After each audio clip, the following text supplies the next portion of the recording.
Bollywood star Ajay Devgan को पुराने शहर के जैना कदल में रोहित शेट्टी की आगामी सिंघम अगेन के एक दृश्य की शूटिंग करते देखा गया।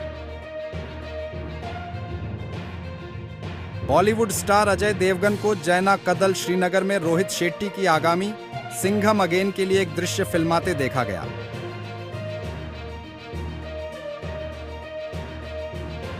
बॉलीवुड अभिनेता अजय देवगन श्रीनगर में अपनी आगामी फिल्म सिंघम 3 अगेन की शूटिंग कर रहे हैं। अनुभवी अभिनेता को स्थानीय जम्मू कश्मीर पुलिस अधिकारी जुनैद वली के साथ पोज देते देखा जा सकता है।